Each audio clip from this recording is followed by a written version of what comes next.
nom du Seigneur Jésus-Christ soit glorifié, le maître des temps et des circonstances. Soyez le bienvenu sur notre chaîne qui est aussi la vôtre, La Croix Ma Vie, une chaîne qui parle autour de la personne et de l'œuvre de Jésus-Christ. Pour vous dont c'est la première, nous ne voudrions pas que ce soit la dernière fois. Voilà pourquoi nous vous invitons à vous abonner, à activer la petite cloche de notification et à écraser ces boutons-là. Laissez-moi de pouces en l'air pour que l'algorithme puisse proposer ces contenus à une audience beaucoup plus large. Comme vous l'avez vu sur la fichette, nous voulons creuser un peu davantage avec la lumière et l'aide de l'Esprit de Dieu pour savoir le sens véritable de l'expression « être en Christ ». Nous voulons savoir qu'est-ce que l'apôtre Paul voulait dire par « être en Christ », mais qu'il n'avait pas suffisamment eu le temps matériel pour expliquer cela, pour coucher cela dans sa lettre qu'il envoyait à l'église de Corinthe. Nous vous invitons donc à vous installer et qu'ensemble, par la grâce de Dieu, nous puissions découvrir cette vérité très édifiante. Je vais lire donc pour cela 2 Corinthiens chapitre 5, verset 17. La Bible dit ceci: si quelqu'un est en Christ, il est une nouvelle création. Les choses anciennes sont passées, voici toutes choses sont devenues nouvelles. D'une manière globale, cette expression qui est l'élément pivot dans ces versets des Écritures, il est en train d'établir une relation. Il permet à ce qu'il y ait l'appréciation être entre un avant et un après. Et ça se place au milieu. Voilà pourquoi je qualifie cela de l'élément pivot de ces versets de 2 Corinthiens 5, du 7. Mais voici le premier élément afin de nous amener à comprendre l'expression, les vérités cachées derrière cette expression. L'élément de contexte est donc celui-ci. Regardez, quand Dieu crée Adam et Ève, voici la manière dont Dieu a procédé. Dieu a commencé par créer le jardin. Dieu a commencé par assurer un environnement, un espace de vie, un lieu où l'homme serait à l'aise en termes de vie et d'épanouissement. Et par la suite, ce n'est qu'à la fin, au 6e jour, que Dieu va maintenant enfanter, il va créer Adam.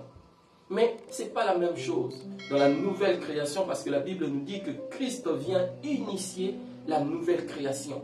Il est le premier-né d'un grand nombre. Et dans cette nouvelle création, Dieu a inversé la vapeur. Dieu a inversé l'équation. Qu'est-ce qui se passe? Dans la nouvelle création, Dieu commence par créer le nouveau homme, le nouveau toi, le nouveau moi, en Jésus. Et selon les prophéties messianiques, selon le prophétie sur la suite des temps, nous allons voir comment est-ce que Dieu finira par créer une nouvelle terre et un nouveau ciel. Ça va descendre du ciel. Cela est promis dans les Écritures. Voilà donc le contexte dans lequel je voudrais que nous puissions apprécier, découvrir les vérités cachées derrière cette expression « être en Christ ». Je vais un tout petit peu me répéter, je l'ai dit déjà en introduisant que cet élément, cette expression qui fait l'élément pivot dans ces textes de 2 Corinthiens 5, 17, il nous ouvre globalement dans une relation parce qu'il parle de être en Christ. Mais voyons maintenant comment est-ce que être en Christ s'articule-t-il de manière concrète, de manière palpable.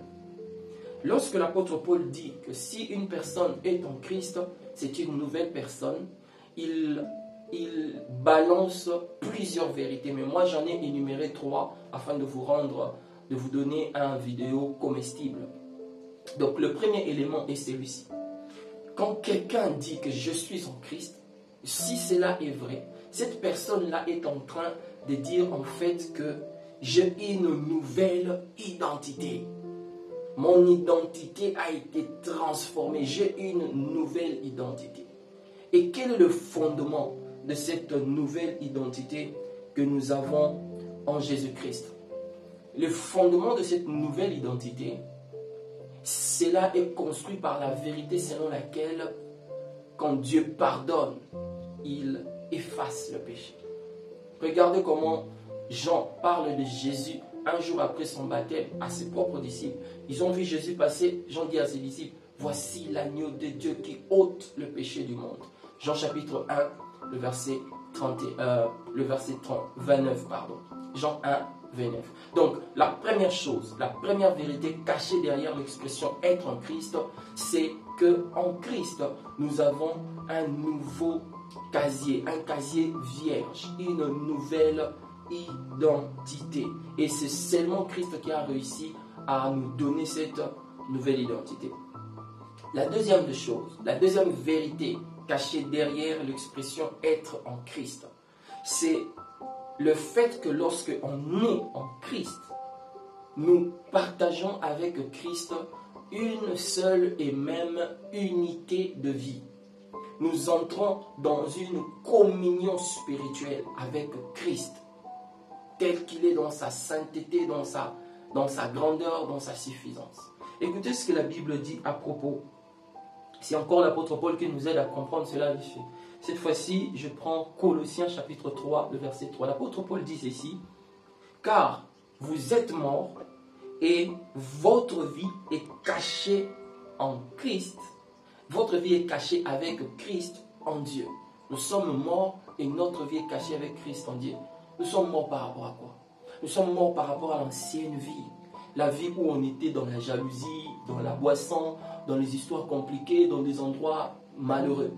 Nous sommes morts par rapport à cela. Et quand il dit notre vie est cachée en Christ, qu'est-ce qu'il veut dire? Il veut dire deux choses. Premièrement, il veut dire que cette ancienne personne-là qui a été crucifiée avec Christ à la croix n'a plus droit de porter ses corps. Il n'a plus droit d'employer ton corps pour t'amener dans des histoires. Cette personne-là n'a plus droit. Mais deuxièmement, il veut dire que nous jouissons des effets de la résurrection de Christ, notamment par le fait que le prince des ténèbres et toute son équipe, s'ils se mettent à te traquer pour te tuer, pour te causer du tort, ils n'y t'auront jamais. Parce que tu es avec Christ en Dieu. Voilà la deuxième vérité. Nous sommes dans une unité de vie, dans une communion spirituelle avec Jésus-Christ. Allons-y rapidement parce que votre temps est précieux. Découvrons la troisième vérité. Quand quelqu'un dit que je suis en Christ, la troisième vérité que cette personne affirme, du coup, en disant ce qu'il est en Christ, c'est que cette personne affirme qu'il a une vie transformée. Une vie transformée.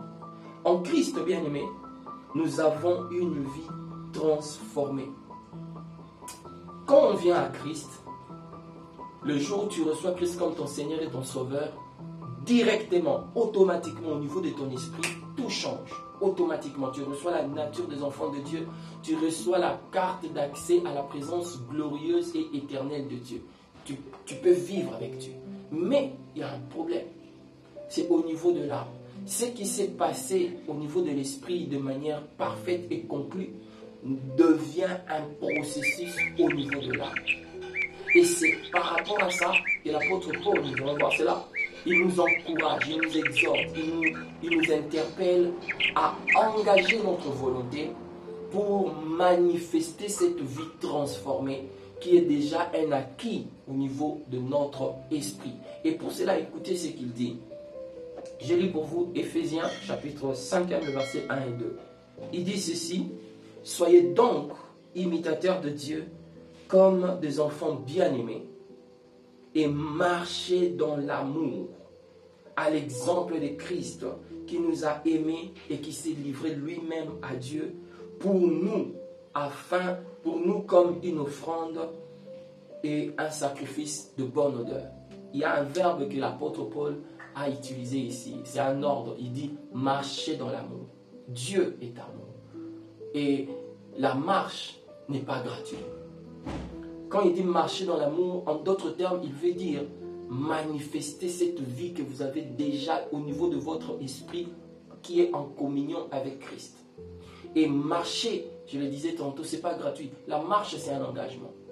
Ce qu'il veut dire ici, il veut dire engager votre volonté pour que chaque jour, vous manifestiez ce qui est nouveau en vous. Ce qui est en Christ est une nouvelle création. Les choses anciennes sont passées et toutes choses sont devenues nouvelles. Je voudrais bien m'arrêter par ici afin de permettre à ce que vous puissiez avoir le temps de digérer cela. Soyez fiers, vous qui avez la foi en Christ, et vous qui ne l'avez pas encore, il est encore temps. Venez à Jésus, il vous aime. Que le nom du Seigneur soit béni et shalom chez vous.